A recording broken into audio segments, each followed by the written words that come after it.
Assalamualaikum warahmatullahi wabarakatuh. Alhamdulillahilladzi arsala rasulahu bil huda wa dinil haq liyudhhirahu 'ala dini kullihi wa kafa billahi shahida. Asyhadu an la ilaha illallah wa asyhadu anna Muhammadan abduhu wa rasuluh. Wassalatu wassalamu ala nabiyyina Muhammadin wa ala alihi wa ashabihi wa man tabi'ahum ila yaumil qiyamah. Bapak Ibu, Allah, jamaah sholat isya dan tarawih yang saya hormati, yang insyaallah dimuliakan, dirahmati, diberkahi dan diampuni semua dosa-dosa Allah Subhanahu wa taala. Amin ya rabbal alamin. Yang pertama, saya mengucapkan salut kepada masyarakat atau jamaah mushola Al-Hidayah, karena sampai detik-detik terakhir ini masih mengalami kemunduran. Alhamdulillah. Karena pada masjid-masjid yang lain sudah mengalami kemajuan. Yang selama ini 4 saf tinggal satu saf. Tapi jamaah di sini masih mengalami kemunduran. Alhamdulillah. Mudah-mudahan ibu-ibu tidak menggoda bapak-bapaknya buat juada. Nah, dia yang ada detik-detik terakhir jamaah sepi. Kemana bapak-bapaknya? Diajak ibu-ibu buat kue. Mudah-mudahan selalu ramai sampai akhirnya. Amin ya rabbal. Baik-baik saya hormati, sedih kita karena kurang lebih sekitar 4 atau 3 hari lagi Ramadan akan meninggalkan kita. Tahun depan pasti ada Ramadan, tapi kita tidak tahu masih bertemu atau tidak. Karenanya kita berdoa kepada Allah, semoga puasa kita di tahun ini Allah terima, sehingga kita kembali seperti bayi yang baru lahir karena amalan puasa kita. Amin ya rabbal alamin. Ibu-ibu sudah tahu puasanya yang diterima malam hari ini oleh Allah siapa, Bu? Ada yang tahu, Pak? Ada yang tahu, Pak? Gampang, Bu. Salah satu ciri kalau kita mau tahu puasa kita diterima atau tidak, pulang nanti timbang badannya. Kalau badannya tidak berkurang agak seon pun, itu tanda puasanya tidak diterima. Atau dengan puasa dia tambah gendut, itu berarti dia bukan berpuasa tetapi memindahkan jadwal makan. Mudah-mudahan ibu-ibu semua yang ada di sini berkurang 3 kilo sampai 15 kilo. Amin ya rabbal. Iya. Baik Bapak Ibu yang saya hormati, Bu,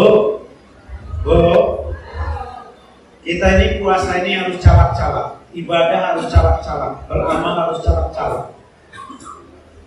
Ikuti prinsip ekonomi, ya Bu. Prinsip ekonomi itu modal sekecil-kecilnya, kalau bisa untung sebesar-besar. Setuju, Bu? Ibadah pun begitu. Kalau bisa ibadahnya seringan-ringannya, tapi pahalanya sebesar-besar. Mau tahu, Bu? Malam hari ini saya berikan informasi amalan yang pahalanya sangat besar. Kata Rasulullah, pahalanya itu kal mujahidi fi sabilillah, lebih besar daripada orang yang membunuh dan terbunuh di medan perang membela agama Allah. Masya Allah. Tidak ada pahala kecuali perang itu yang lebih besar, tapi ini pahalanya besarnya. Lalu apa lagi pahalanya? Wa kallazi yasumun nahar, pahalanya lebih besar daripada orang yang berpuasa setiap hari. Masya Allah. Wa yaqumul laila, dan pahalanya lebih besar daripada orang yang sholat setiap malam. Bu, mau tahu amalannya apa, Bu? Mau tahu amalannya apa, Pak? Silakan cek dalam hadis yang sahih. Amalannya 2. Kata Rasulullah, amalannya itu as-sa'i 'alal armalati wal masakin. Amalan yang pertama, hidupi janda. Amalan yang kedua, hidupi orang miskin. Nah, bapak-bapak pilih yang mana? Pilih janda, Pak. Pilih janda, Pak. Oleh karena itu malam ini mulai bergerilya, Pak. Carilah janda di sekitar rumah kita. Nah, minta nomor rekeningnya, Pak. Jangan salah tafsir dulu, Pak. Bukan janda kembang, bukan janda kaya, tapi janda yang punya banyak beban hidup. Syaratnya tidak boleh dinikahi. Itu Pak. Salah kira-kira, Pak. Nah, yang pilih janda teruskan tadi, Pak. Yang kedua, hidupi orang miskin. Nah, Bapak Ibu yang saya hormati, artinya apa? Hadis ini menunjukkan betapa Islam itu sangat indah. Islam itu agama yang sangat sempurna. Tidak beriman seseorang yang hanya soleh secara pribadi, kaya secara pribadi, senang dan bahagia secara pribadi, tapi orang lain sengsara, dia tidak peduli, maka imannya tidak diterima di sisi Allah Subhanahu wa ta'ala.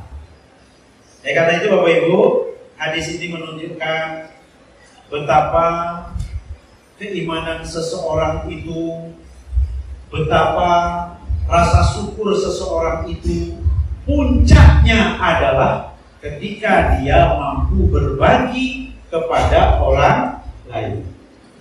Insya Allah.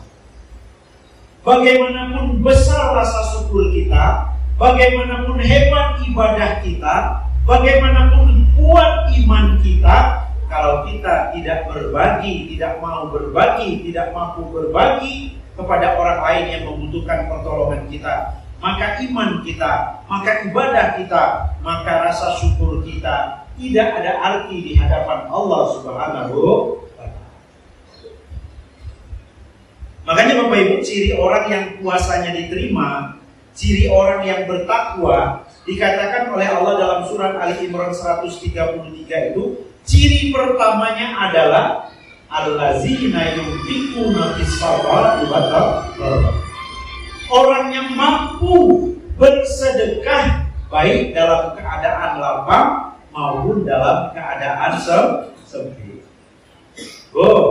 Ibu-ibu punya duit 1 miliar, sedekah 100.000. Hebat tidak? Hebat apa? Tidak hebat. Tapi ibu-ibu ada duit 100.000, mampu sedekah 50.000. Hebat tidak? Karena itu Bapak Ibu, di saat sulit sekalipun, mari kita tetap peduli dan berusaha membantu orang yang membutuhkan pertolongan kita. Itulah orang beriman, itulah orang yang pandai bersyukur kepada Allah Subhanahu wa ta'ala. Karena itu Bapak Ibu, rajin-rajin bersedekah, rajin-rajin wakaf, infak terhadap apa yang kita miliki di jalan Allah Subhanahu wa ta'ala. Jaminannya, saya bacakan satu hadis saja. Kata Rasulullah, as-sahiyun qaribun minallah, qaribun minan nas, qaribun minal jannah, ba'idun minan nar. Orang yang dermawan, orang yang rajin sedekah, dekat dengan Allah, dekat dengan manusia, dekat dengan surga, jauh dari api neraka. Masya Allah. Kita dekat dengan bupati saja enak, apalagi dekat dengan Allah. Apa yang kita minta pasti Allah kabulkan. Ya Allah, ampuni dosaku, Allah ampunkan. Ya Allah, masukkan aku dalam surga, Allah masukkan. Dekat dengan Allah sangat luar biasa indah. Orang yang rajin sedekah, jaminannya dekat dengan manusia. Percaya Bu? Percaya. Ibu-ibu yang kaya raya, bapak-bapak yang kaya raya tapi pelit, ya Pak, siap-siap ronda setiap malam. Kenapa? Yang mencuri bukan orang jauh. Siapa? Tetangga kita itu. Tapi kalau bapak-bapak kaya tapi dermawan, tidurlah dengan nyenyak, tidak perlu pakai satpam, kita akan dijaga oleh tetangga kita karena kita mau berbagi. Ya Bu, ibu-ibu beli durian 5 buah, kita ambil 1, tetangga kasih 4, senang nggak tetangga kita? Beli daging 5 kilo, karena kita darah tinggi kita ambil 1/4, tetangga kasih 4,5 kilo, senang nggak kira-kira Pak? Senang.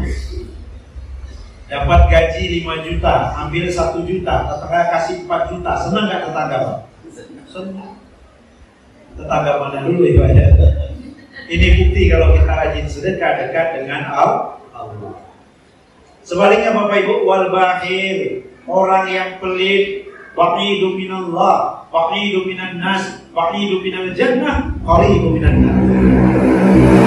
Orang yang pelit jauh dari Allah, jauh dari surga, jauh dari manusia, sangat dekat dengan api neraka.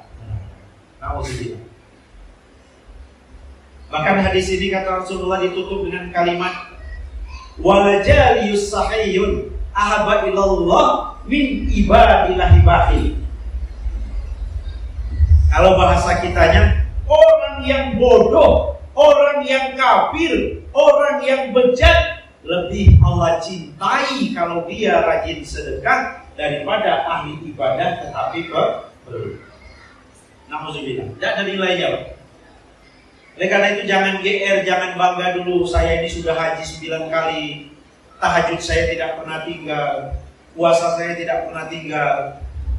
Kalau kita pelit, bisa jadi ibadah-ibadah kita itu tidak membuat Allah melirik siapa kita dan memanggil kita untuk masuk ke dalam surga. Makanya Bapak Ibu coba lihat orang-orang kafir yang rajin sedekah, yang dermawan, tambah kaya. Ronaldo orang kafir rajin sedekah, tambah kaya. Allah cinta. Cinta dalam artian semakin Allah beli saja. Bill Gates orang kafir rajin sedekah, tambah dibeli. Nah ini Pak ya. Karena itu mari kita rajin bersedekah kalau kita mau dicintai oleh Allah. Bapak Ibu, hadis ini bersesuaian dengan apa yang ditanyakan oleh Nabi Yahya. Nabi Yahya pernah bertanya kepada iblis, wahai iblis, siapa orang yang paling kau benci? Kata iblis, aku paling benci dengan manusia. Manusia yang mana?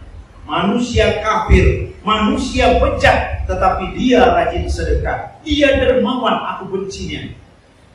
Kata Nabi Yahya, mengapa engkau benci? Bukankah orang kafir, orang bejat itu kawanmu? Iya. Tapi kalau dia rajin sedekah, aku benci.